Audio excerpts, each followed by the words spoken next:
Yes class. हाँ जी। तो क्या हाल चाल भाई ऑडिट के? पढ़ लिया एक बार? पढ़ तो लिया है, बराबर पढ़ तो लिया है, लेकिन पढ़ने से होने वाला कुछ है नहीं, ये बात तो तय है। जब तक क्वेश्चंस नहीं होंगे, क्वेश्चन का प्रैक्टिस नहीं होगा, तब तक होने वाला कुछ भी नहीं है। ठीक है, बहुत क्लियर कट बात है। क्योंकि ऑडिट में बाकी सब्जेक्ट की तरह सिस्टम नहीं है।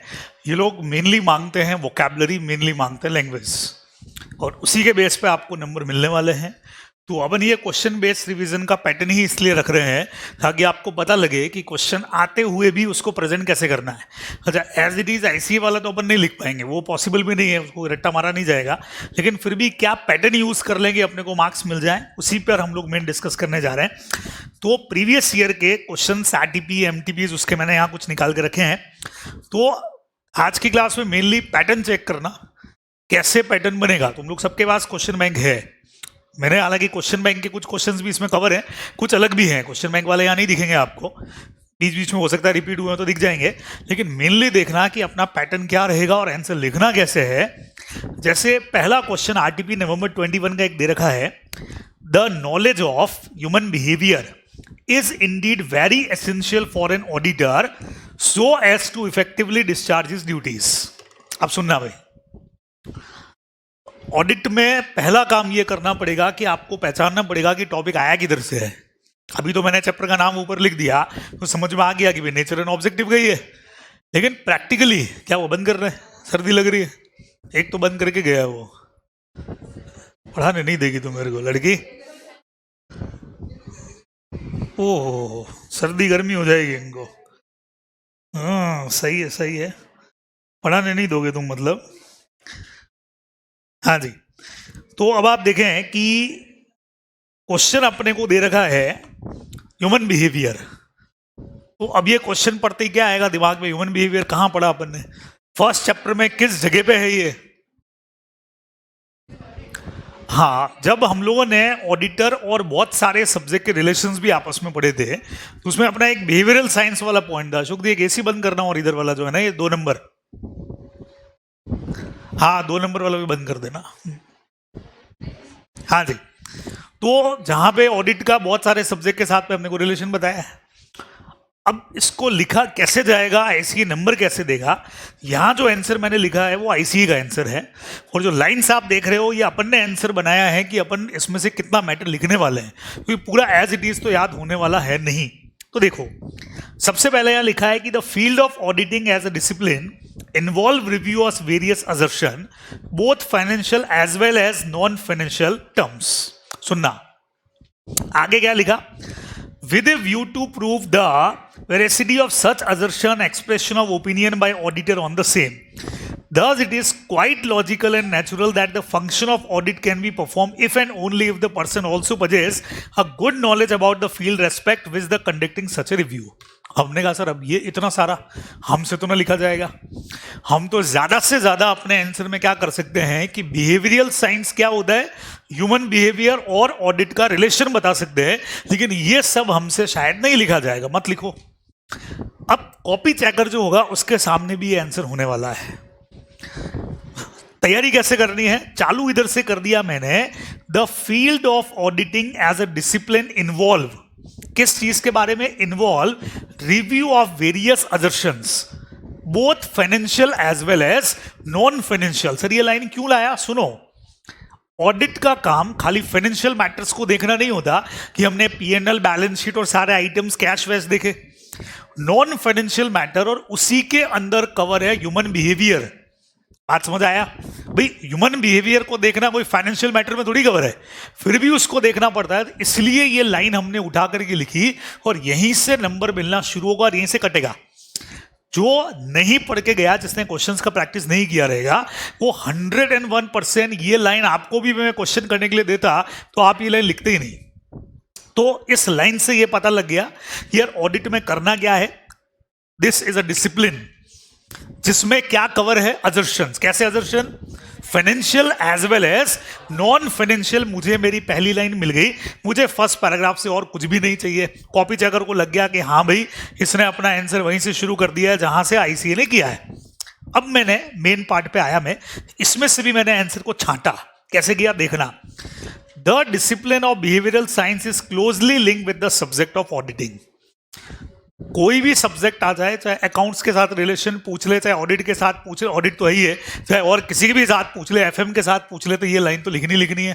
ठीक है, अब देखो आगे यहां से, while it may be said that an auditor particularly, ये मैंने लाइन ही उड़ा दी है ना। इस लाइन की अपने को प्रैक्टिकली जरूरत भी नहीं है, इसलिए मैंने आपको कहा था एज इट इज मत याद करो। तो मैंने अपने पॉइंट्स के अंदर पहली लाइन बना दिया कि behavioural science is closely linked with the subject of auditing. आगे सुनना, the financial auditor deals basically with the figures contained in the financial statement, but he shall be required to interest with a lot of people in the organization। बहुत simple line हो गई है। तो ऊपर वाले को एलेबोरेट कर दिया भाई, फाइनेंशियल और नॉन फाइनेंशियल, तो हमने लिख दिया कि ऑडिटर का काम सिर्फ बैलेंस शीट के फिगर्स के साथ काम करना ही नहीं है, बल्कि उसको बहुत सारे लोगों के साथ में करना पड़ता है, इंटरैक्ट। ठीक है, सिंपल हो गया। Okay, as against the financial audit मैंने फिर हटा दिया, नहीं चाहिए मुझे, ऐसी लाइन्स मुझे याद ही नहीं होंगी। द इंटरनल ऑडिटर और a management auditor is expected to deal with human being rather than the financial figures.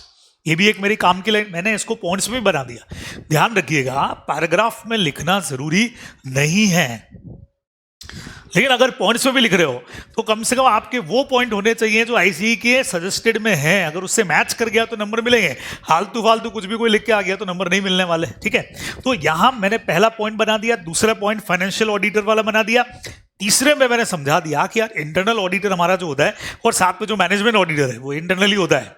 ठीक है, उसका कनेक्शन ह्यूमन बीइंग से ज्यादा है। क्यों ज्यादा है तुमको पता है, इंटरनल वाले का काम फाइनेंशियल मैटर से ज्यादा एम्प्लॉइज के साथ कनेक्ट करना है। आगे देखो, फिर अपन ने क्या लिखा, one of the basic element in designing internal control system is personal. अब मुझे एक चीज और दिमाग में आ गई कि यार ऑडिट करने के लिए इंटरनल कंट्रोल चाहिए, तो इंटरनल कंट्रोल का मतलब भी क्या होता है, अंदर के जो लोग हैं उन पर कंट्रोल करना। तो यहां पे भी ह्यूमन बीइंग मेरे साथ में अटैच हो गए, ये अपने को ध्यान में रखना है। फिर मैंने क्या किया, ये सारी लाइंस उड़ा दी और सीधा सीधा मैंने लिख दिया, अब यहां पे देखना क्या है, पर्सन की क्वालिटीज के बारे में लिख दो। The organisation are competent and honest, auditor have to check that जो भी वहां लोग काम कर रहे हैं personal in the organisation, they are competent and honest people, ईमानदार लोग हैं, यही तो देखना होता है। और ये फाइनल लास्ट लाइन लिख दिया, so we can say knowledge of one behaviour is indeed very essential for audit for discharge duties. ये अपने को आंसर में लिखना पड़ेगा। तो ऑडिट में आंसर का एक फिक्स पैटर्न है जो आईसीए ने खुद नहीं सेट किया है। जिनके भी नंबर नहीं आ रहे हैं या नंबर नहीं आते हैं, उसका एक ही रीजन है कि हम इसको बहुत सिंपल तरीके से लिख देते हैं और आईसीए इसको देखते ही नहीं है। इतने टाइम से मैं जो ऑडिट की कॉपीज देख रहा हूं, जो ऑडिट में रुक रहे हैं, ऑडिट का जो रिजल्ट कम है, मैं आपको रोज कह रहा हूं कि आंसर बस ऐसा नहीं कि एज इट इज कॉपी मार रहा हूं, मुझे जहां जहां जो जो लाइन स्टफ लगी मैंने हटा दी और अपने हिसाब से एक मैटर सेट करके बना दिया जो मेरे दिमाग में बैठ गया। और बिहेवियरल साइंस में मुझे ये सारी चीजें यहां पे लिखना चाहिए। ठीक है, चलो कुछ और क्वेश्चंस का प्रैक्टिस करेंगे। जैसे ये सेकेंड क्वेश्चन मैंने लिया, इन्होंने बोला discuss few guiding principle which are behind safeguard to eliminate threat to auditor independence. बहुत सिंपल क्वेश्चन है सर, ये कहां पढ़ा है? तुम लोग के फर्स्ट चैप्टर में एक टॉपिक है थ्रेट टू इंडिपेंडेंस। 5 तरह की थ्रेट दे रखी है तुमको, self interest threat, advocacy threat, ध्यान में आ गया वो सारा। तो इन्होंने पूछा है उसके सेफगार्ड क्या है। अच्छा, अब ये देखो, इसी से मैच करता क्वेश्चन ये भी पूछा जा सकता है तुमसे, लैंग्वेज चेंज होगी खाली।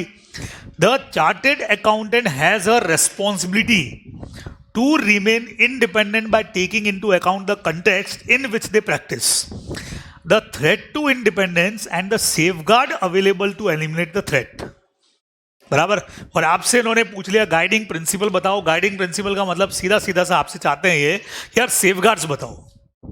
अब आपने कहा सर सेफगार्ड्स तो हमको याद ही है, बढ़िया, देखते हैं, देखो इसको भी अपन सेट करते हैं। अभी अपने नोट्स में से, अपनी बुक में से आप एक बार निकाल लो, सामने अपने बुक है आपके पास में, तो कि भी थ्रेड्स क्या क्या थी, मतलब सेफगार्ड क्या थे। अब पहली 2 लाइनें इन्होंने क्या लिखी हैं देखो।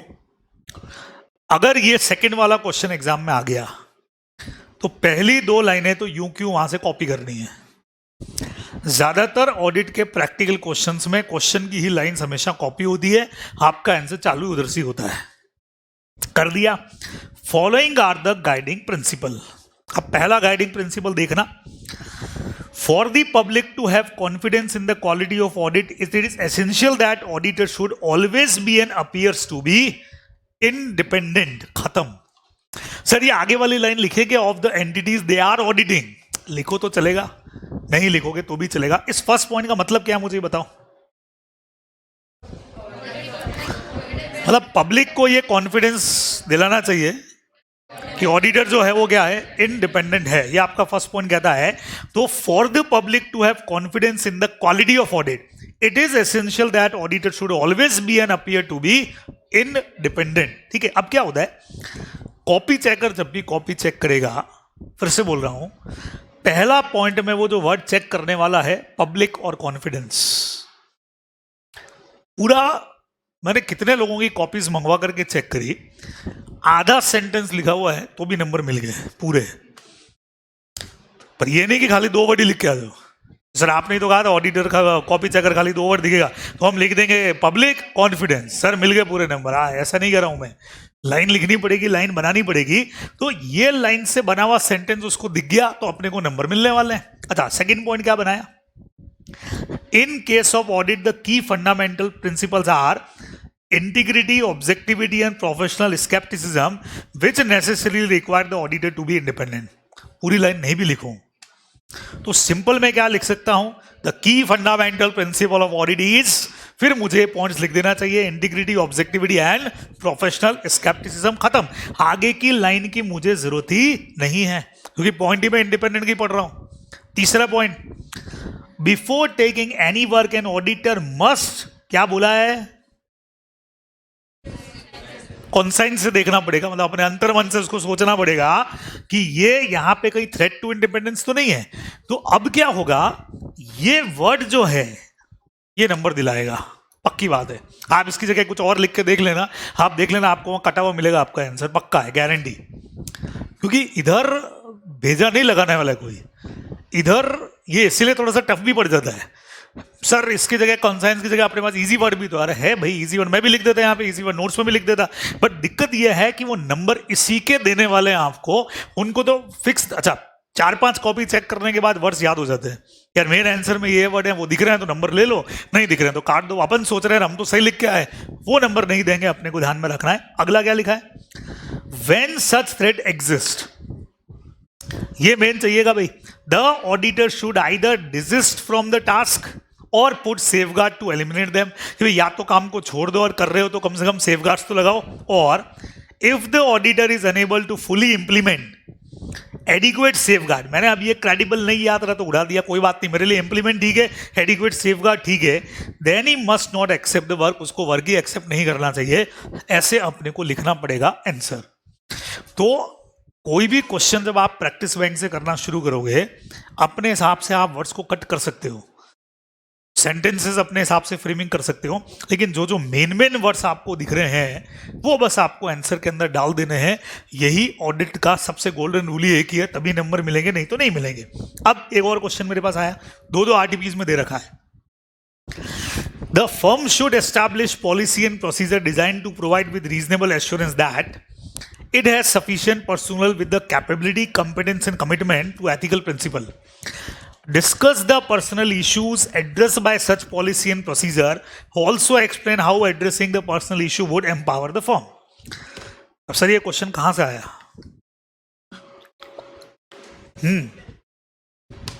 कोई मुझे इसका ऐसे बता सकता है? चैप्टर पढ़ा होगा तो याद होना चाहिए, ऐसे कौन सा है?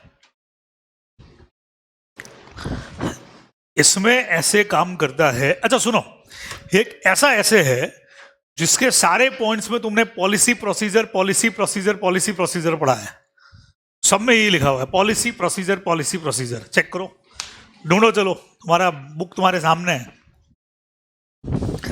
इससे पकड़ो कुछ। हाँ, क्वालिटी कंट्रोल, बढ़िया, ऐसे 220।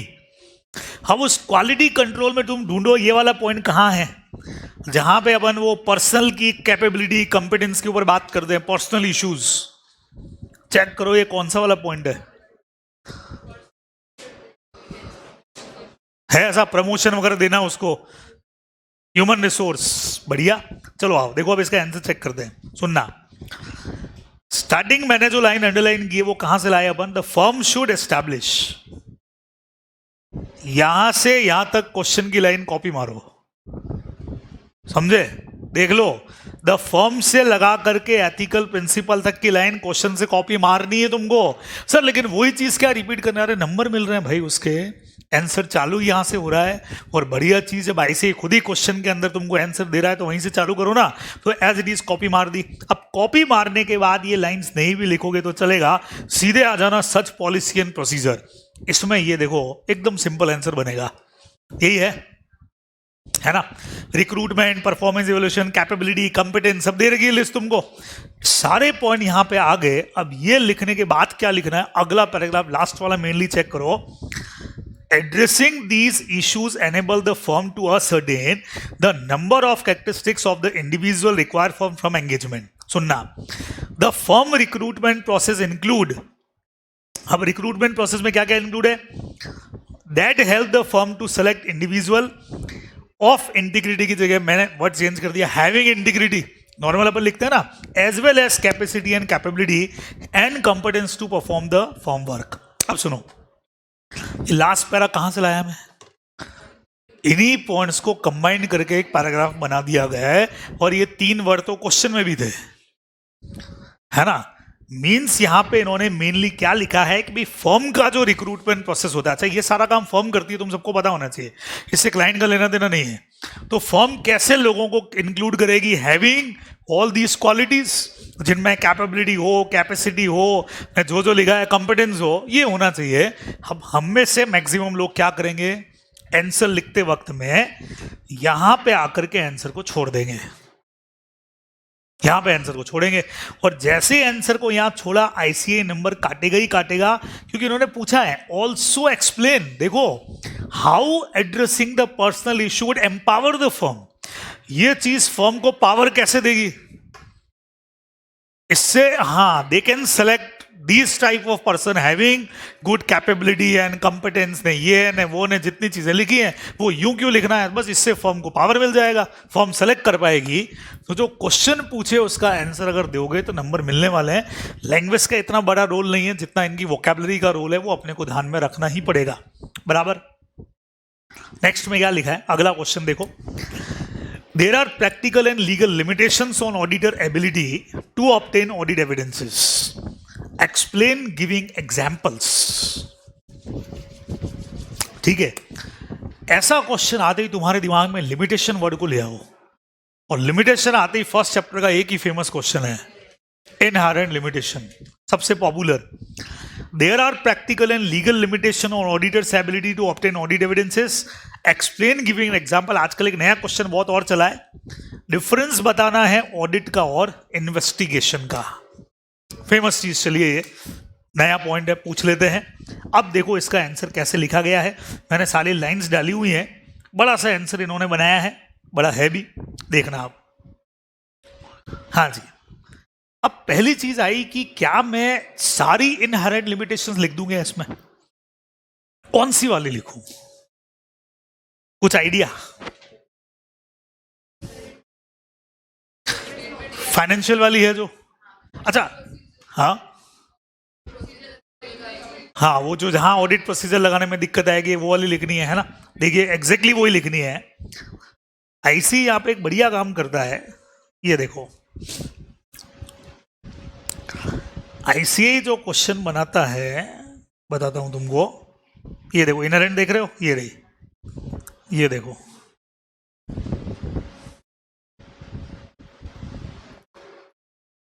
ये लाइन एज इट इज इन्होंने दे दी, उधर भी होगी, है ना। There are practical and legal limitation on the auditor's ability to obtain audit evidences, बराबर। और ये पूछा है तो इट मीन्स यहां से रिलेटेड यहां तक के पॉइंट पूछ लिए, और आगे जाके इन्होंने ऑडिट के अंदर और इन्वेस्टिगेशन के अंदर जो भी आपका डिफरेंस वाला पॉइंट है वो भी इन्होंने यहाँ पे दे दिया है। चलिए अब इसका आंसर बनाते हैं अपन। देखो अपन कैसे लिखेंगे, पहला point, there is the possibility that management or other may not provide intentionally or unintentionally the complete information. समझना, उसके बाद मैंने कहां से चालू कर दिया, has been requested by the auditor. खत्म. क्या उड़ा दिया मैंने, that is relevant to the preparation and presentation of financial statement. याद रहता है तो मना नहीं है, नहीं याद रहता है ज्यादा टेंशन लेने की जरूरत नहीं. पहला पॉइंट है कि भाई वो इंटेंशनली अनइंटेंशनली जो हमने मांगा वो हमको प्रोवाइड नहीं करेंगे. मैंने वैसा सेंटेंस बना लिया, मुझे नंबर पूरे मिलेंगे. सेकंड नंबर देखो, फ्रॉड में इन्वॉल्व सोफिस्टिकेटेड वर्ड, यहां नंबर दिलाएगा. खूबसूरत वर्ड है, जरूर लिखना है. Sophisticated and carefully organise scheme design to conceal it. Therefore audit procedure. अब ये लाइन बीच की उड़ा दी मैंने सीधा कहां से ले लिया, therefore audit procedure may be ineffective for detecting an intentional misstatement. खत्म, यहां पे रोक दिया. ऐसे बीच बीच में से लाइंस निकालनी पड़ेंगी. फिर मैंने एग्जांपल दे दिया इसका, कल्यूजन टू फॉल्सली डॉक्यूमेंटेशन. ये एक एग्जांपल हो गया मेरा, कल्यूजन के भाई आपस में ये लोग मिले हुए हैं. May cause the auditor to believe that audit evidence is valid. ये नहीं भी लिखूंगा तो चलेगा, सीधा सीधा. लास्ट लाइन भी ले ली, the auditor is neither train nor expected to be an expert. Expert थोड़ी है वो, he is not train as well as expert to find out this type of authentication of documents. खत्म. तीसरा क्या बनाया फिर मैंने, audit is not an official investigation into wrong doing. जो भी ब्लेम रॉन्ग डूइंग होते हैं, तो सीधा सीधा सा है, ऑडिट बेसिकली इन्वेस्टिगेशन नहीं है. तीन ही तो पॉइंट है. The auditor is not given legal power such as the power to search for such an investigation. बीच बीच के वर्ड्स को उड़ाते जाओ, अपने सेंटेंसेस बनाते जाओ, तो जोरदार आपका काम हो जाएगा. फिर मैंने यहां से क्या कर लिया, इन्वेस्टिगेशन का ये पॉइंट्स दे करके दोनों के अंदर जो डिफरेंसेस के पॉइंट, आपके हिसाब से क्या डिफरेंसेस है ऑडिट और इन्वेस्टिगेशन में? एक में investigation is a critical examination हो गया एक तरह का, और ये एक simple to find out whether financial statement are true and fair view और नॉट. और सर्च के पावर और नहीं है. देखो वहां से पढ़ते हैं एक बार, इसको समझना. इन्होंने क्या क्या लिखे हैं वो पॉइंट्स देखना.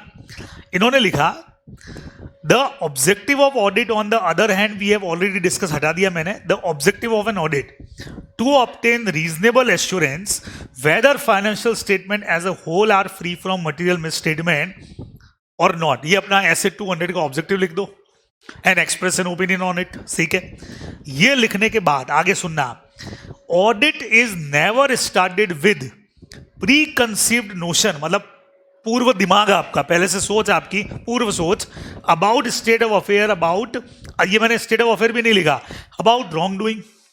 बोलो लाइन क्या बनेगी, audit is never started with a pre conceived notion about wrong doing. ठीक है, इसके बारे में हम सोचते ही नहीं है. फिर क्या बोला, the auditor seek to report what he find in normal course of examination of accounts. ये सिंपल एक नॉर्मल कोर्स ऑफ एग्जामिनेशन है. हाउएवर, अब आगे देखना, sometime investigation result from the prima facie findings of the auditor. मतलब ये कि कई बार ऐसा हो सकता है कि प्राइमा फेसी तो अपन क्या करने जा रहे हैं, ऑडिट, और उस ऑडिट के ऊपर क्या डिपेंड हो जाएगी, आपका इन्वेस्टिगेशन हो जाएगा. ये अपने को ध्यान में रखना. इट में हैपन एन ऑडिटर के, ये भी नहीं लिखेंगे तो चलेगा. ये चीजें अपने को डिफरेंस, तो अपने को करना क्या पड़ेगा, आंसर वहां से पढ़ करके फिर अपने हिसाब से थोड़ा सा सेंटेंस फ्रेमिंग करना पड़ेगा, उन वर्ड्स को अंडरलाइन करना पड़ेगा जो अपने को आंसर में लिखने हैं. एक बार पढ़ के अपने को समझ में तो आ गया कि यार ये 4-5 पॉइंट इसके अंदर जाने चाहिए.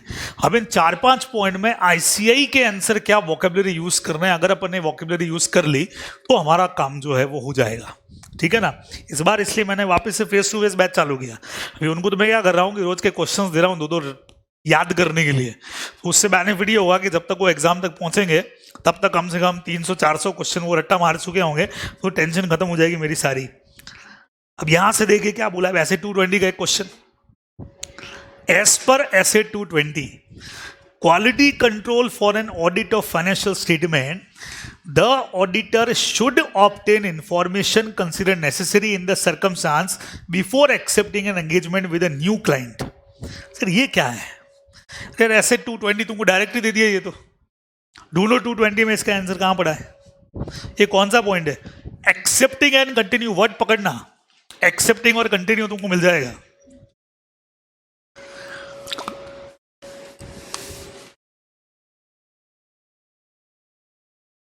अरे अभी जो ह्यूमन रिसोर्स देखा था ना, वहीं पे मिलेगा, उससे ऊपर वाला है। इस पॉइंट में था क्या, किसी को याद है?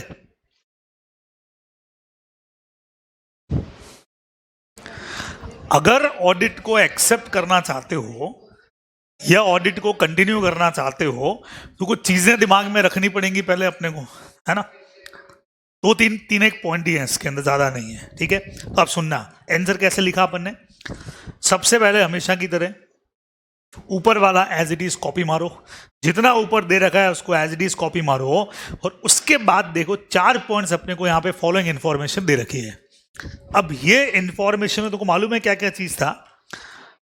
क्लाइंट का इंटीग्रिटी देख रहे थे, हमारा खुद का इंटीग्रिटी और हमारा खुद का कॉम्पिटेंस भी हम देख रहे थे ना, मेन चीज अपनी ये थी।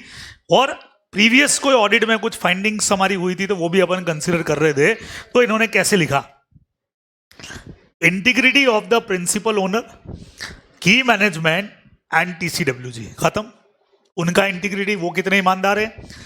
फिर हमारी जो एंगेजमेंट टीम है वो कंपिटेंट है कि नहीं है to perform the audit engagement and necessary capability including time and resources. Short करना चाहूं तो भी कर सकता हूं, whether the engagement team is competent as well as having capability including time and resources. Short कर दो ना, आगे वाली लाइन को गोली मारो, जरूरत ही नहीं उसको पढ़ने की। तीसरा, weather the firm and engagement team can comply ethical requirements पे। हम अपनी एथिकल रिक्वायरमेंट्स जो हैं वो पूरी, कैपेबिलिटी कंपिटेंसी तो देख ली, एथिकल रिक्वायरमेंट पूरी फर्म कर रही है कि नहीं कर रही है। और प्रीवियस ऑडिट से क्या मिला?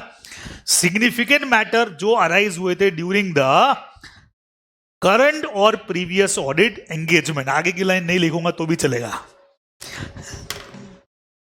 ये वर्ड्स अगर आ गए तो अपने को पूरे में से पूरे नंबर देने से रोकेगा नहीं कोई, बहुत आराम से दे देगा। मैंने जो जो कॉपीज देखे ना उन सब में ऐसे ही दिखा मुझे। लिखने वाले ने क्या किया, पीछे के ये एंड के बाद वाले सेंटेंस ही गायब थे, तो भी नंबर पूरे में से पूरे। एक की दुख की नहीं है, कितनी कॉपियां मैंने देख ली। तो वो ये चाहते हैं कि आपको इससे रिलेटेड मैटर पता है कि नहीं पता है। उनको पर्टिकुलरली ऑडिट में नॉलेज से ज्यादा चाहिए, मैटर तुम्हारा इसी उससे मैच करना चाहिए। बाकी क्योंकि नॉलेज के हिसाब से तो मैं इसको और अलग तरीके से लिख सकता हूं, पर उससे उनको मतलब नहीं है, उसमें नंबर नहीं है अभी, सीधी सीधी सी बात है। अच्छा, अगला पॉइंट अपना छोटा सा पॉइंट है, करेक्ट इनकरेक्ट का क्वेश्चन भी देख लो। The auditor is expected to reduce audit risk 0, सबसे पॉपुलर क्वेश्चन है। Therefore obtain absolute assurance that the financial statement are free from। जनवरी 21 में एग्जाम में आया हुआ है, करेक्ट है इनकरेक्ट? इनकरेक्ट है। अब इसका रेफरेंस में क्या दोगे सपोर्ट में? रीजनेबल एश्योरेंस दे सकते हैं ना, और ऐसे 200 भी यही कहता है ऑब्जेक्टिव अपना। देखो आंसर कैसे बनाया। ऐसे जब भी कोई लिखो तो पूरा नाम जरूर लिखना, यहां तक नाम आ गया। ऑडिटर इज, ऊपर वाला सेंटेंस कॉपी मारा है, नोट लगा दिया बीच में, देख लो। Auditor is not expected to, cannot reduce audit risk 0, and सब जगह क्या कर दिया,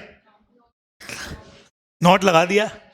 Cannot therefore obtain absolute assurance that financial statement are free from material misstatement, और एक लाइन का आंसर है, this is because of inherent limitations of audit. कहानी खत्म है।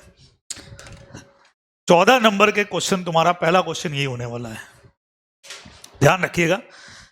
फर्स्ट क्वेश्चन जो आपको कंपल्सरी वाला मिलेगा उसमें देयर आर 8 करेक्ट और incorrect, and you have to write any 7 question, 8 में से 7 करने रहेंगे।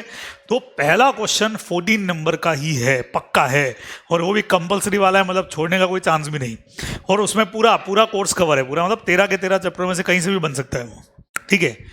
प्रैक्टिकली आज तक हमने उस 14 में से 7-8 से ऊपर नंबर किसी के देखे ही नहीं है, 7-8 से ऊपर। जबकि कोई टारगेट अगर 14 में से 10 से 12 का लेके चले तो बहुत अच्छा, शुरू से स्ट्रांगनेस मिल जाती। तो सर नंबर क्यों नहीं आते उसमें? 2 गलतियां हो सकता है, 1-2 तो क्वेश्चन ही नहीं समझ में आए उसमें से, कई बार ऐसा भी होता है, कहाँ से आ गए यार, एक लाइन का तो क्वेश्चन होता है। अच्छा, एक बहुत जोरदार चीज ये, पुराने पेपर्स भी देखोगे तुम, 7 क्वेश्चन में से 6 तो तुमको इनकरेक्ट ही मिलेंगे, ये एक टेंडेंसी है। तो आंसर लिखते वक्त थोड़ा सा दिमाग पे जोर डालना। पुराने तुम 4-5 अटेम्प्ट के पेपर भी उठा के देखना, 7 में से 6 तो तुमको लगभग लगभग इनकरेक्ट ही मिलेंगे। करेक्ट तो एक आध कोई बीच में आ गया तो आ गया, बाकी सारे इनकरेक्ट है। सेंटेंस इनकरेक्ट ही बनाते हो, मतलब उसमें सबका आंसर जितने भी उठा के देखोगे खटाखट इनकरेक्ट इनकरेक्ट इनकरेक्ट इनकरेक्ट। ठीक है, तो एक गलती तो क्या होती है कि भाई कोई क्वेश्चन ही नहीं आ रहा हो। दूसरी गलती ये कि उसमें है 2 नंबर का ही क्वेश्चन। तो कई बार कॉपी चेकर क्या करता है, एक एक वाला सिस्टम चलाते हैं, 2 में से 1 2 में से 1 2 में से 1, तो किसी के 7 भी सही हो गए तो 14 में से नंबर तो मिलेंगे कितने, 7 ही मिलेंगे। यहाँ एक बहुत बड़ा चक्कर है इनका। तो वहां अगर कुछ ऐसी घुसपैठ कर सके अमन की 2 में से 2 मिल जाए, ऐसा प्रॉपर तरीके से आंसर लिख दो। अब इसमें ज्यादातर स्टूडेंट क्या करते हैं इस क्वेश्चन के आंसर में,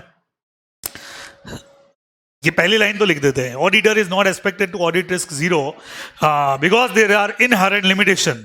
और फिर वो बेचारा इनहेरेंट लिमिटेशन के 3 पॉइंट 4 पॉइंट समझा देगा। तो ऐसे ही कह रहा है क्यों लिखे, हमको तो चाहिए था तू क्वेश्चन को कॉपी मार दे बेटा और एक लाइन लिख दे। हाँ, इसको एक्सपांड करना चाहो तो कर देना इनहेरेंट लिमिटेशन भी, लेकिन उनको मेन ये चाहिए और साथ में एक लाइन चाहिए, अपना काम हो जाएगा। ये अपने को ध्यान रखना है।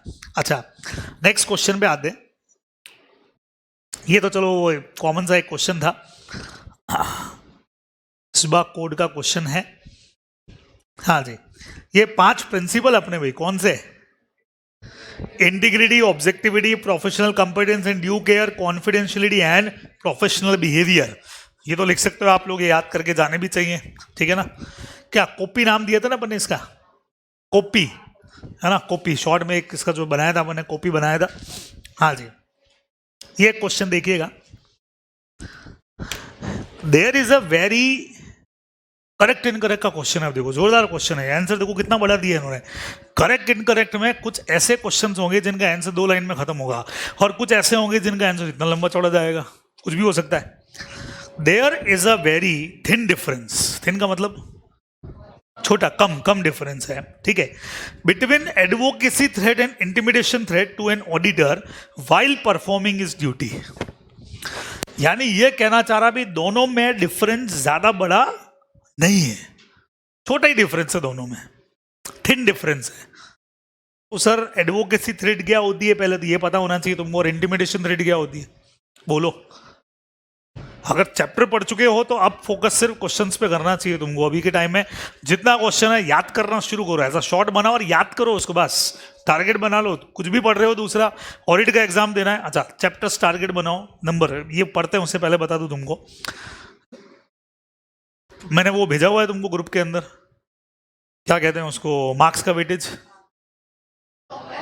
नहीं, ऑडिट का भी तो भेजा था, ऑडिट का नहीं भेजा क्या मैंने, यार किसने मेरे से, अपने बैच में किसी ने मेरे से मांगा था, मैंने उसको भेज तो दिया था। अच्छा ऑडिट का नहीं भेजा है, चलो आज भेज दूंगा मैं तुमको ऑडिट के चैप्टर्स का वेटेज। तो अब क्या करना है, वेटेज में क्या सीन है तुम समझो। चैप्टर नंबर 1st 2nd 7 8 इनका ग्रुप है, 1st 2nd 7 8, ये बहुत जबरदस्त करके जाना है। ये तुम्हारे नोट्स में देखो तो लास्ट पेज पे कहीं है क्या यार, लास्ट या स्टार्टिंग पेज पे नोट्स में कहीं वेटेज नहीं दे रखा है क्या, प्रिंट नहीं किया क्या मैंने, वेटेज का पेज डालवाता तो हूँ मैं हमेशा, वो रह गया होगा, चलो कोई नहीं, ठीक है ठीक है। तो अब समझो 1st 2nd 7th और 8th, 1st 2nd first chapter वैसे सिंपल है, 2nd वाला तो फिक्स क्वेश्चन है, प्लानिंग परफॉर्मेंस वाला बहुत आसान है, 7 वाला है सैम्पलिंग वाला, 8 वाला है एनालिटिकल प्रोसीजर, छोटे छोटे चैप्टर हैं और फिक्स क्वेश्चन है। अगर रट्टा भी मार लिया सारे क्वेश्चंस का तो भी इजी हो जाएगा। एक पार्ट ये खत्म हुआ। दूसरा सुनना, कंपनी ऑडिट साथ में तुम्हारे है फ्रॉड वाला चैप्टर 5वां, एसेट 240, बहुत आराम से तैयार होता है, जोरदार, ठीक है। फिर एक अकेला चैप्टर है ऑडिट रिपोर्ट वाला, वो जरूर करना चाहिए। फिर एक चैप्टर आता है अपना बैंकिंग वाला, अगर कर सको तो बढ़िया है, बड़ा चैप्टर है लेकिन क्वेश्चन पक्का। और सबसे मजबूत जो मैं चाहता हूं उसको तो करके ही जाओ, 13 नंबर बड़ा है, गवर्नमेंट ऑडिट और डिफरेंट है, थोड़ा बड़ा ज्यादा है, उसका रीजन बता रहा हूं तुमको। देखो सुनो, चैप्टर नंबर 9 का अगर क्वेश्चन आया एग्जाम में, आएगा ही पक्का है, उसको करना मुश्किल है, क्योंकि ये स्टडी मैट में करीब करीब अब ये चैप्टर हो गया है 115 पेज का, और उसमें अंदर क्या लिखना ये पता ही नहीं चलता है। देखो कोई टाइम पे आज से 3 4 5 6 अटेम्प्ट पहले ये नॉर्मल चैप्टर आता था जिसमें पूछते थे कि अगर मुझे एसेट चेक करनी है तो कैसे चेक करनी है बताओ, तुमने जब पढ़ा था वाउचिंग वेरिफिकेशन, तो बहुत आसान से हम वाउचिंग वेरिफिकेशन लिख देते थे, अब उसके नंबर ही नहीं है। अब उनको वो मैटर चाहिए जो स्टडी मैट में है। अब स्टडी मैट में भी उन्होंने क्या किया, एक ही चीज के बारे में 2-2 पन्ने दे रखे हैं। अब बीच में से एक टॉपिक निकाल के पूछेंगे तो भैया संभलेगा तो नहीं, ये बात तो तय है। किस्मत हुई जो पढ़ के गए वो एज इट इज आ गया तो बहुत अच्छी बात है, अदरवाइज नहीं संभलेगा। तो स्मार्ट स्टडी करनी पड़ेगी कि यार हम chapter number 1st 2nd 7th 8th का ग्रुप बनाएंगे, वो पढ़ लिया। कंपनी ऑडिट सबको आती है, 2-2 जगह पढ़ते हो यार, उसमें नंबर नहीं लाओगे कैसे काम चलेगा। उसके साथ 5वां चैप्टर पकड़ो, ठीक है। फिर ऑडिट रिपोर्ट का इकलौता चैप्टर पकड़ लो, एक चैप्टर उठाओ 13 वाला, 13वां करना ही है। अब लेस इंपॉर्टेंट वाले, मतलब लेस इंपॉर्टेंट नहीं, थोड़े से मुश्किल चैप्टरों में चैप्टर 3rd बहुत बड़ा है तो इजी, उसमें एसएस बहुत है, 500 वाले 500 वाले एसएस बहुत आसान है, लेकिन वाइड बहुत है। इंटरनल कंट्रोल तो महान चैप्टर है, तो अपने आप में सबका पप्पा है बराबर। उसको करने में, उसमें चैप्टर दिक्कत वाला नहीं है, उसमें क्वेश्चन कहाँ से पूछेंगे और कहाँ से आएगा ये कभी समझ में नहीं आता है। तो इन चैप्टर्स को सबसे लास्ट इंपॉर्टेंस आप दो। बाकी चैप्टर्स जो मैंने अभी सिस्टम बताया तुमको, उनको इतना मजबूत करके जाओ कि यार इनमें से कुछ भी आ जाए। अच्छा, ऐसा नहीं है कि कुछ भी बाहर से आएगा, कोर्स यही है, क्वेश्चन भी यही है और इन्हीं में से बनने वाले हैं, तो वो आपको मजबूती से करने चाहिए। आज ग्रुप में मैं वेटेज भी आपके साथ शेयर करूंगा। चलो इसका आंसर पढ़ते हैं भाई। अच्छा, एडवोकेसी थ्रेट याद है किसी को क्या थी? एडवोकेसी थ्रेट वो थी जहां पे मेरे सामने एक डिलेमा है कि I have to support my client, मुझे अपने क्लाइंट को सपोर्ट करना ही पड़ेगा, भले ही वो सही है भले ही गलत है, मुझे तो करना पड़ेगा सपोर्ट उसका, बराबर। ये 2 जगह पे मेनली होता है, एक तो जब कंपनी का शेयर इश्यू हो रहा हो, और एक कभी थर्ड पार्टी के साथ कोई डिस्प्यूट चल रहा हो, तो auditor have to support his client. This is called advocacy threat, क्योंकि एडवोकेट हमेशा अपने क्लाइंट का साथ देगा भले ही वो गलत हो। इंटिमिडेशन थ्रेट, डायरेक्ट धमकी दी है तो you have to do this work whether right wrong, मतलब नहीं, otherwise tata bye bye and you will also responsible, या सभी अपन उसके अगेंस्ट कर सकते हैं। तो ये कह रहा है दोनों में थिन डिफरेंस है, तो इसका इनकरेक्ट का मतलब क्या, डिफरेंस ही नहीं है दोनों में, या थिन नहीं है, थोड़ा ज्यादा डिफरेंस है, वो पढ़ते हैं, आ जाओ। Advocacy threat which occur when the auditor promote, अब देखना मैंने क्या उड़ाया, यहां लिखा है परसीव टू प्रमोट, मैंने उड़ा दिया इसको। क्यों लिखना है यार, प्रमोट लिख दिया ना, बहुत है ना, इतने टेंशन में क्यों पढ़ूंगा मैं, सीधा लिखूंगा when the auditor promote client opinion to a point, ठीक है। ये आगे भी नहीं लिखूंगा मैं, तो इतना ही है, वेयर पीपल में believe that objectivity getting compromise, सवाल ही नहीं, सीधा सीधा सा when the auditor promote a clients opinion at a point of time, ठीक है। फिर आगे क्या बोला मैंने, एग्जाम्पल लगा दिया, when an auditor deal with share और security of the audited company, और आगे लिख दिया becomes the client's advocate in litigation and a third party dispute. यही तो मेरा पॉइंट था एडवोकेसी थ्रेड का, जहां मुझे क्या करना है, मेनली प्रमोट करना है सिर्फ किसको, क्लाइंट का ओपिनियन को, 2 जगह पे, at the time of share issue as well as litigation with third party, खत्म। आगे फिर मैंने क्या लिखा, इंटीमेशन थ्रेड का मीनिंग समझाया पैराग्राफ चेंज करके, विच अकर व्हेन, सीधा ऑडिटर आर, क्या लिखा है देखो, डिटरेड फ्रॉम एक्टिंग ऑब्जेक्टिवली, ये वर्ड लिखना पड़ेगा, मतलब काम करने से उसको रोका जाता है, सीधा सीधा सा उसको रोका जाता है, विद एन एडिक्वेट डिग्री विग्री सब छोड़ दिया, सीधा सीधा आगे लिखा मैंने, basically that could happen because, ये देखो, threat of replacement over disagreement with the application of accounting principle और pressure to disproportionately reduce work in response of reduce audit fee, ये दे रखा है उसके अंदर, ये लिखना पड़ेगा। सर ये कहना क्या चाह रहा है इसके अंदर, सुनो, पहला काम उसके साथ, बेचारे के साथ क्या कर दिया, उसको काम करने से रोक दिया गया, और इस थ्रेट में क्या क्या हुआ, उसको रिप्लेस करने की बात कही गई, तो भाई तेरी जगह पे दूसरे को हम लाएंगे, और pressure to disproportionate reduce work, काम उसका हम क्या कर देंगे, रिड्यूस, और इससे उसका ऑडिट फीस भी क्या हो जाएगा, रिड्यूस, डायरेक्ट धमकी हो गई। तो दोनों को अपन ने सीधा सीधा समझाने के बाद it can be concluded that there is not a very thin difference between the advocacy and intimidation threat, not a thin difference. ये नहीं बोला कि ज्यादा है कि कम है कि है ही नहीं, इनकरेक्ट है, नॉट अ थिन डिफरेंस, कहानी खत्म हो गई हमारी। दोनों को समझा दीजिए वहां पे, ये आंसर में अपने को लिखना पड़ेगा। और देखो आंसर में इन्होंने एक एक लाइन में नहीं समझाया है, जितना मैटर है उतना मैटर लिखा है। तो ये मत सोचना सर 2 ही नंबर का तो क्वेश्चन था और 2 में से 2 पूरे चाहिए हमको, क्योंकि आगे जाके कहीं हम वैसे भी नंबरों में कॉम्प्रोमाइज करने वाले हैं। 1-2 क्वेश्चन तो पक्का है कि ऊपर से निकलेंगे, ये पक्का है। इवन हम लोग भी जब पेपर आने के बाद सॉल्व करते हैं ना, तो एक आध क्वेश्चन में तो हम भी घूम जाते हैं, ये यार ये किधर से पूछ लिया इन्होंने। फिर स्टडी मैट के अंदर कोई चैप्टर में हल्का हल्का आइडिया लगता है, फिर अंदर स्टडी मैट में घुसते तो पता लगता है अरे यार ये 2 लाइन किधर से निकाल करके इन्होंने बना दी। ये थोड़ा सा मुश्किल मामला होता है, ठीक है। जैसे ऑडिट सैम्पलिंग वाला तुम्हारा चैप्टर है, ठीक है, कोई भी टीचर का बुक हो, मेरा बुक भी हो, हम लोग उसको चालू करते हैं सैम्पलिंग से। सीधा सैम्पलिंग का मीनिंग ही समझाएंगे और क्या समझाएंगे। स्टडी मैट ने एक बार क्या किया, स्टडी मैट में ऑडिट सैम्पलिंग से ऊपर एक पैराग्राफ दे रखे हैं 2, एक ही अटेम्प्ट में उन 2 पैराग्राफ से क्वेश्चन बना करके, क्वेश्चन बहुत इजी थे। उसमें सीधा सा ये था कि भाई now auditor have to follow different approach from traditional approach. Line audit sampling के ऊपर लिखी हुई है, मेरे क्वेश्चन बैंक में भी मैंने क्वेश्चन दे रखा है, ये लाइंस पे क्वेश्चन मारा दिया। सब घूम गए यार, ये ट्रेडिशनल अप्रोच से किधर से आई। सिंपल वो कहना चाह रहे थे भाई आजकल ट्रेडिशनल अप्रोच की तरह हम सारी चीजें नहीं देखते हैं, हम लोग सैम्पलिंग उठा करके चीजों को देख के ऑडिट करते हैं बस। तो ऐसी ऐसी चीजें कई बार ऐसी कर देता है। चलो नेक्स्ट क्वेश्चन में मैंने दिया एक, ये कौन सा है मुझे बताना। जुलाई 21 में एग्जाम में आया हुआ क्वेश्चन है। इन case of certain subject matter limitation word एक ही चैप्टर में एक ही जगह पे है, यही वापस inherent limitation. The auditor ability to detect material misstatement are particularly significant, explain such assertion और सब्जेक्ट मैटर। ये कहाँ है? ये हो सकता है शायद मेरी बुक में नहीं भी हो, आई थिंक अदर्स में है क्या, ये दे रखा है मैंने। चलो तुम्हारी पास अमेंडेड वाली है तो जरूर दे रखा होगा। ये अदर वाले जो पॉइंट्स है ना, वो पॉइंट्स इसके आंसर में लिखने हैं, और बहुत सिंपल 4 ही पॉइंट दे रखे हैं तुमको, है ना। तो यूं क्यों, अच्छा अब सर ये ऊपर की 2 लाइन है, अरे क्वेश्चन कॉपी मारो, फिर बोल रहा हूं तुमको। अक्सर स्टूडेंट क्या करता है, ये 4 पॉइंट लिख के आ जाता है, बेटा ये 2 लाइनें जो क्वेश्चन में दे रखी है वो रिपीट मार वापस, क्योंकि वो वही लाइंस तो समझाने को बोल रहे हैं। वो रिपीट मारने के बाद पहला पॉइंट क्या था, फ्रॉड। खास करके फ्रॉड में क्या होता है, सीनियर मैनेजमेंट मिला हुआ है। दूसरा नंबर रिलेटेड पार्टी ट्रांजेक्शन्स है।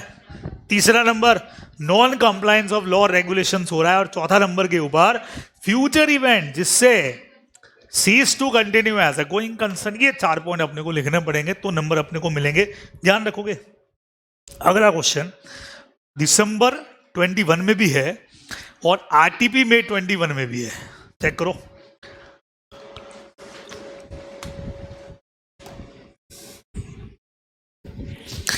सिंपल क्वेश्चन है बहुत।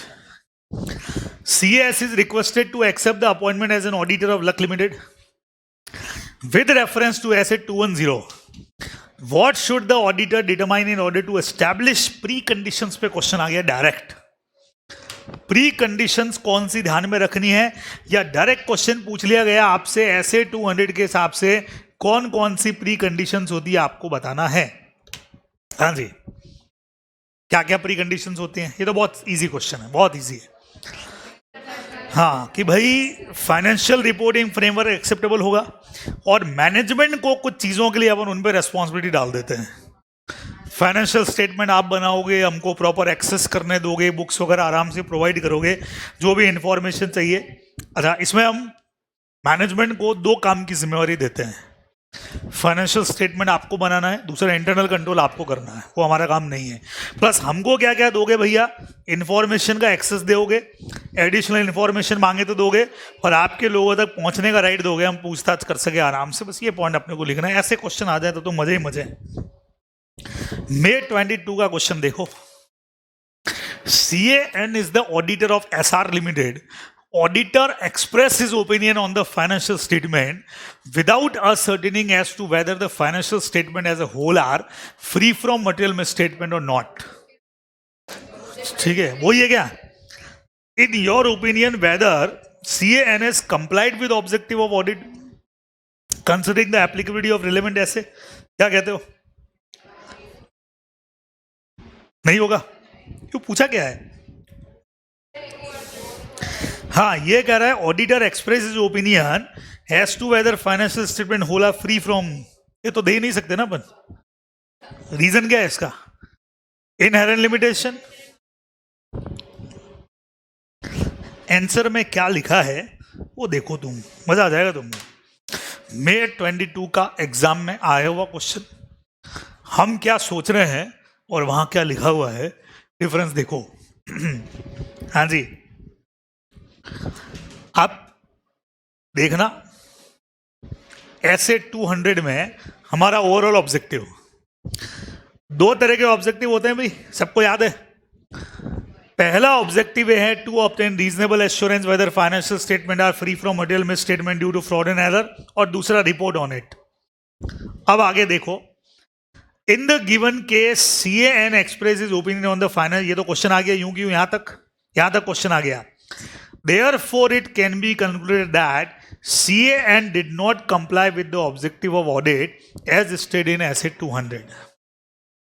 अब ये तो हम लिखेंगे ही नहीं, हरगिज गारंटी के साथ बोल सकता हूं, तुम लोग सब इसमें इनहेरेंट लिमिटेशन चिपका गया हो गया, 0 नंबर है। फिर हम कहें हैं 0 कैसे आ गया, उनके आंसर से तो मैच ही नहीं कर रहा है, तो सर पता कैसे चलेगा? आप सुन लो, पता कैसे चला, इधर whether CAN has complied with the objective of audit according ऐसे, यहां से पता लगा कि आपको बताना है कि जो ऑडिट के ऑब्जेक्टिव है उसके हिसाब से उसने किया कि नहीं किया। इट मींस आपको ऐसे 200 का ऑब्जेक्टिव समझाना है। हाँ, ये लाइन जरूर आप लिख सकते हो, as well as due to inherent limitation he can not give this type of opinion. लेकिन आपको देखो चालू ही किधर से हो रहा है, तो जब रीजनेबल एश्योरेंस का ऑब्जेक्ट है तो आप 100% एश्योरेंस दे ही कैसे सकते थे। यहीं से इन्होंने अपना आंसर बनाया कि आप रीजनेबली जब ऑब्जेक्ट है तो आप 100% कैसे दोगे। और ये हो चुका है, ये क्वेश्चन जब मैंने दिया भी टेस्ट में भी ऑडिट के, तो सब इनहेरेंट लिमिटेशंस लिख कर के आए, और वो तो मैच करेंगे। तुम्हारा इनहेरेंट लिमिटेशन का कोई पॉइंट फाइनेंशियल नहीं, ये नहीं वो मैच नहीं करेगा तो 0 नंबर है, गए अपने मार्क्स। ठीक है, चलिए फैमिलिटी थ्रेट वगैरह, अच्छा करेक्ट इनकरेक्ट है तो देख लेते हैं, आ जाओ, ये जरूर देखना चाहिए। इन्होंने बोला फैमिलिटी थ्रेट के बारे में, क्या बोला, familiarity threat which occur when auditor are, वही है नहीं है। अच्छा ये वाला कहां लगता है, किसमें लगता है, इंटिमिडेशन थ्रेट्स की लाइन दी है, तो अपने आप हो गया कि दिस इज नॉट फैमिलिटी थ्रेट। तो आंसर क्या बनाया होगा इन्होंने, बस वर्ड चेंज कर दिया, देखो बाकी पूरा question as it is copy मार दिया, प्लस एक लाइन फैमिली वाली भी समझा देना बोले, बस और क्या। बाकी यूं क्यों कॉपी मारना है, कॉपी मारने में कंजूसी मत करना। तकलीफ क्या हो रही है तुमको, एक तो देख के लिखने को बोल रहे हैं वो, पर कई स्टूडेंट कॉपी मारने भी उनको तैयार है, ऊपर वाला वापस कौन लिखेगा, अरे वापस पेपर में वो तुम्हारे पास आ जाएगा, वहां उससे कॉपी तो करनी है तुमको, क्यों उसमें आलस करते हो, नंबर कटेंगे। नेक्स्ट देखो, ये क्या, अभी इतना बड़ा क्वेश्चन देखते आदमी डर जाए पहले ही, है क्या ये, चेक करते हैं, पढ़ते हैं कि कहां से आंसर बनाया होगा। रिकरिंग ऑडिट, पढ़ते समझ में आ गया, पहली लाइन ही, यार ये तो वो वाला पॉइंट है जो वापस दोबारा तुमको ऑडिट करने को मिला तो नया लेटर चाहिएगा कि नहीं चाहिएगा, शायद वही होगा अंदर, पढ़ते हैं। Recurring audit, the auditor shall assess whether circumstances required to terms of audit engagement to be revised, वही तो क्वेश्चन है, and there is a need to remind the entity of the existing terms of audit engagement. अब auditor may decide not to send a new engagement letter, याद आ गया, नया engagement letter नहीं भेजना है या रिटर्न एग्रीमेंट की जरूरत नहीं है। व्हाट फैक्टर्स जहां पे आपको नया भेजना पड़ता है, ये तो आपको पता है, इजी क्वेश्चन है, इसमें मैं डिस्कस भी नहीं कर रहा हूं, वो पता है, मिसअंडरस्टैंडिंग हो गई या कुछ नए आ गए, वो सब आपको पता है। चलो नेक्स्ट पे कोई बढ़िया क्वेश्चन हो तो लेके आता हूं, फिर से वही क्वेश्चन वैसा ही, पॉलिसी एंड प्रोसीजर आते ही ऐसे 220 उसी में दे रखे हैं सारे, आप कौन सा है वो पहचानते हैं। Seek to establish consistency in the quality of engagement, this is often accompanied through return और इलेक्ट्रॉनिक मैनुअल। और ये क्या पूछ लिया भाई, ये तो अपने पढ़ा ही नहीं, कभी पढ़ा क्या कभी। Software tools and other form of documentation in industry और subject matter guidance material, explain the matter to be address in this context. ये क्या था, ये मैटर तो कोई है ही नहीं अपने पास, देखो चेक करो है क्या, नया कुछ डाला है क्या। आरटीपी में 21 का क्वेश्चन है,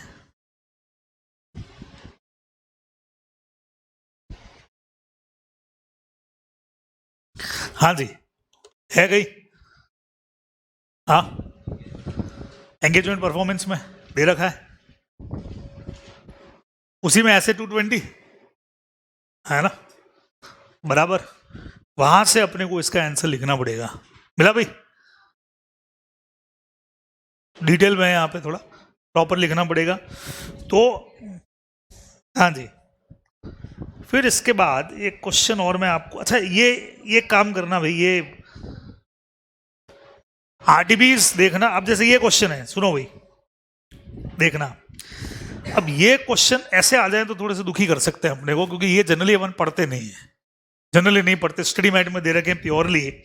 ये देखो, ये इन्होंने ये इतने सारे ये ऐसे इसके नाम वाम डाले हैं सारे। वो जो ऐसे की लिस्ट दे रखी है ना, वो इन्होंने पूछ लिया आपसे कि ऐसे की लिस्ट क्या होती है। इसको अपने उसमें अदर्स वाले में कवर किया हुआ है, तो कभी कभार ऐसे क्वेश्चन भी बन सकते हैं। मैं क्वेश्चन आपको, ये तो थ्रेड्स पूछ ली सारी, इसमें कोई दिक्कत नहीं। एक क्वेश्चन और था जो मैं करवाना चाह रहा था मेनली।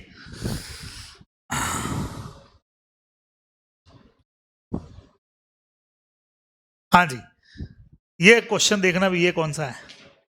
आरटीपी नवंबर 22, पिछली बार की आरटीपी का क्वेश्चन है। The auditor can not be expected to disregard past experience of the honesty and integrity of the entity's management and those charge with governance. Nevertheless, a belief that management and TCWG are honest and give integrity does not relieve the auditor to need to maintain professional skepticism. क्या लिखना है इसके अंदर, बोलो भाई, समझाना क्या है इसके अंदर? प्रोफेशनल स्केप्टिसिज्म वाला पॉइंट पूरा इसमें अपने को समझा देना चाहिए कि कहां कहां अपने को ये मेंटेन करके रखना है। देखो सारे एग्जाम्पल दिए इन्होंने, समझे? ये सारे इन्होंने एग्जाम्पल दे दिए कि इन सारी कंडीशंस में अपने को स्केप्टिसिज्म मेंटेन करना है। अब सर इन्होंने तो इतने बड़े आंसर दिए हैं, इतना बड़ा हम थोड़ी लिख पाएंगे। तो जैसा आपको मैंने कहा था, अपन पूरा वैसे भी नहीं लिखने वाले हैं भाई। अपन इसमें से अपने लिए जो जो काम की चीज़ें हैं वो अपने को कट शॉर्ट करेंगे तो जा करके अपन काम कर पाएंगे। ये थोड़ा सा आप लोग ध्यान में रखने वाले हो।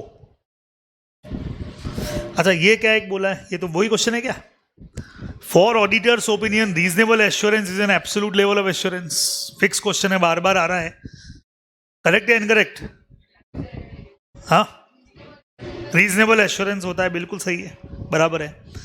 तो ये अपने फर्स्ट चैप्टर के कुछ एक्स्ट्रा क्वेश्चंस मैंने ले रखे थे यहाँ पे, जो पिछली बार की आरटीपीज और एमटीपीज के थे। इस तरीके से ये होने वाले हैं। ये तो अपना फर्स्ट चैप्टर यहाँ ख़त्म हुआ। अब क्या चाहते हो भाई, सेकंड कराऊंगे अभी, या किस तरीके से आप पैटर्न चाह रहे हो? पढ़ोगे चैप्टर फिर साथ साथ कराऊं, वीडियोस दूं, क्या करूं इसका बोलो, क्योंकि प्रैक्टिस तो करनी पड़ेगी तुमको। या तो ये हो वही जैसा ये इसने भी, सोनाली ने मैसेज भी डाला था कि भाई आप इस चैप्टर को पढ़ के आए एक बार और फिर मैं इसके साथ साथ आपको क्वेश्चंस करवा दूं। उससे आपको दिमाग में भी, जैसे अभी फटाफट कई सारे जवाब आपने दे दिए मुझे, क्योंकि अगर एकदम खाली रहेगा माला तो तुम बस में हाँ करते रहोगे, हाँ सर ये ऐसे ऐसे आंसर बनेगा। अभी तो तुमने ढूंढ लिया, क्योंकि ये कॉमनली पढ़ा हुआ होता है ना, ये पता था तुमको कि कहाँ कौन सी चीज़ पढ़ी है। वही कह रहा हूँ ना, तो वो फर्स्ट चैप्टर तो क्या है, वैसे भी ऑब्जेक्टिव और ये बेसिक चीज़ें हैं। तो या तो चैप्टर पढ़ के आए, क्योंकि पहला टारगेट जो मैंने लिया है वो chapter number 1st 2nd 7th 8th, मैं उसी सिस्टम पे चल रहा हूँ। ये थोड़ा सा अगर आप पढ़ करके रखे हैं तो मुझे क्वेश्चन कराने में मजा आएगा कि हाँ ये आंसर लिखना है, ये पैटर्न फॉलो करना है। अभी तुम्हारा काम पैटर्न सीखना है। और फिर मैं चाह रहा हूँ कि एक दो क्वेश्चन बीच बीच में इधर करके भी मुझे दिखा दो रिटर्न में कि हाँ भाई, जैसे कल, जैसे तुमने चैप्टर पढ़ लिया, अब कल मैं यहीं से एक क्वेश्चन तुमको दे दूँ, ये वाला आंसर छुपा दूंगा इसका, कि भाई ये लिख के बताओ, फिर अपन इसे मैच करके देख लेंगे हम कितना सही कर पाए। उससे प्रैक्टिस मजबूत हो जाएगी, तभी वहाँ नंबर मिलेंगे, नहीं तो नहीं मिलेंगे। कर लें ऐसा। तो कल के लिए टेस्ट की बात करें? हाँ परसों टेस्ट है, ठीक है, ऐसा कर लो। तो जो लोग खाली ऑडिट वाले हैं तो आपको अच्छा टाइम मिल जाएगा। इनका 1 तारीख को टेस्ट है, तो जैसे अपन 2 को रखेंगे ये, तो फिर उसमें फिर चैप्टर आप लोग तो कोशिश करो चैप्टर नंबर 2nd 7th और 8th तीनों चैप्टर तैयार करो। तुम लोग टेस्ट के बाद 1 आध 2 चैप्टर जितना भी हो सके भाई करो टेस्ट के बाद। लॉ का टेस्ट ज़्यादा जरूरी है पहले। तो आप लोग तब तक चैप्टर नंबर 2nd 7th और 8th 3 चैप्टर तैयार कर लो, तो तुम्हारी तैयारी और स्ट्रांग हो जाएगी थोड़ी सी। ऐसे टारगेट लेके चलोगे तो काम हो जाएगा, ठीक है। इतना करो फिर आज, ज़्यादा काम कर पाएंगे ताकि अपन